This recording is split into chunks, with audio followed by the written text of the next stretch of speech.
Stop wasting your money on expensive softwares to find your emails for cold outreach. There are tons of methods that still work today. I'm going to show you 3 free methods that still work today, even in the age of AI. These methods help me close over $20 million in new business for my clients. If that sounds interesting, let's get into it. Alright, let's talk. Who is this video for? This video is for anyone who needs to do cold outreach but is on a budget, is willing to sacrifice a little bit of speed for saving money. Also, with these methods, you are going to find emails that the other scrapers, the other aggregators like Apollo, aren't picking up because you're doing things a little bit more manually. And one of these methods in particular is a different source that the scrapers aren't always using. It's a good exercise to see for yourself the results, but I've found a lot of hidden emails with these 3, and they're also very, very fast to do, so let's get into it. Now we'll start with the tried and true method, Hunter.io. Basically all you need is the website.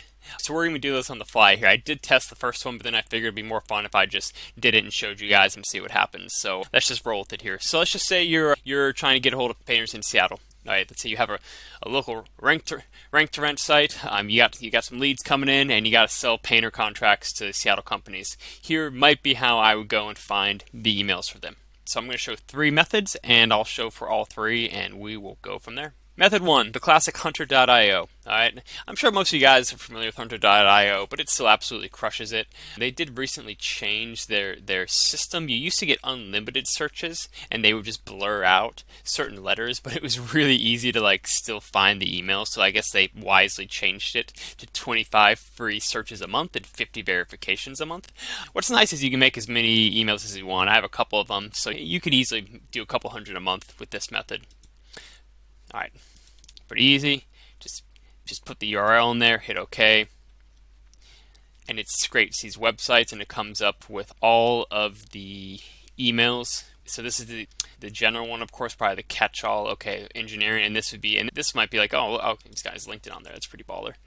Right, anyways, and this might be if you're actually trying to reach out to the general manager, probably which would be better in this case, to be honest. So this would probably be the one I would use. If you really want to be particular, you can get the verifier and see if the email is still legit.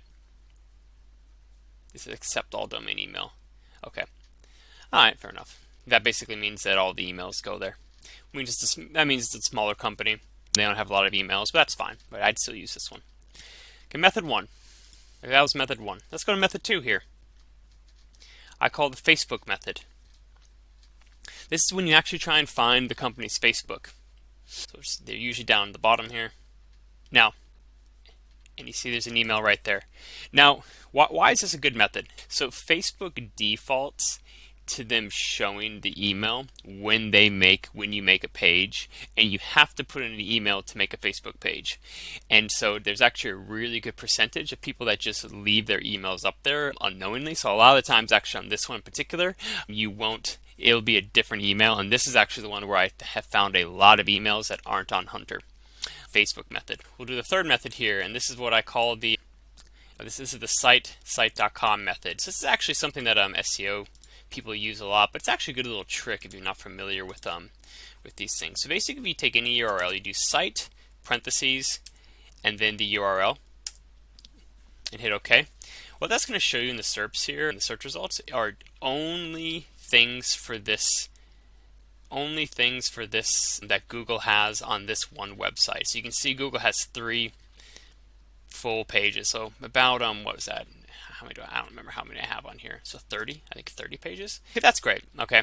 Now what's cool is if you hit a space and you search something, what you're going to actually be doing is you're just going to be searching for this particular word or phrase or whatever on this website. Okay, that's cool, but how do we use that? Well, let's just say we're trying to find a email from the actual domain itself, right? So let's say, so we'll do @soundpaintingsolutions.com.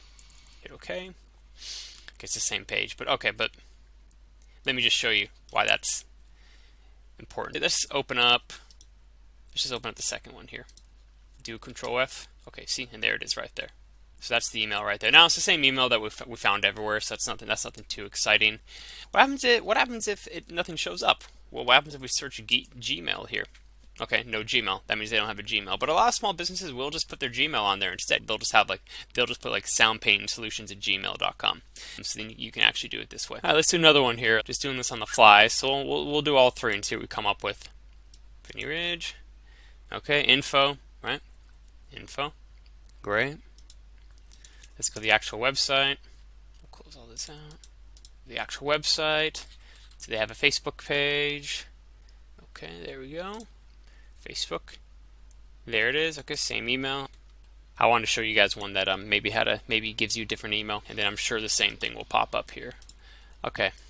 Yeah, it's going to show up. Okay, same thing. We found the same one. Let me do a few and see if we can find one where you actually get a different email. It took me a few, but I found a good one that I want to show you guys. All right, let's run this method on this guy. DandyHomeServices.com. So you go in, you plop it into Hunter. No results. Okay. Method 1, no results. All right, let's go. Scroll down. Let's try the Facebook method. Pull that up there. Ooh. What we got here? Lo and behold, someone left their email up.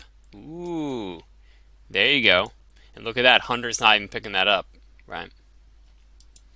And this is one of those ones that would be a phenomenal email to reach out to because it's not being picked up by the other scrapers, right? They blocked it or they didn't put it on the website. That means they're not getting as many emails. So that means your response rate is going to be way higher for an email like this.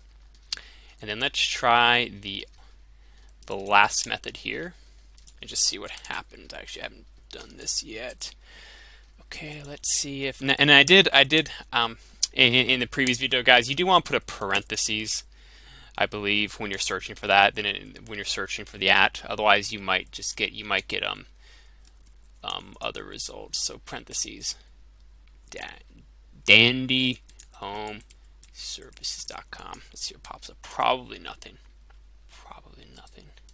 Yeah, interesting. I don't know why it's showing up there.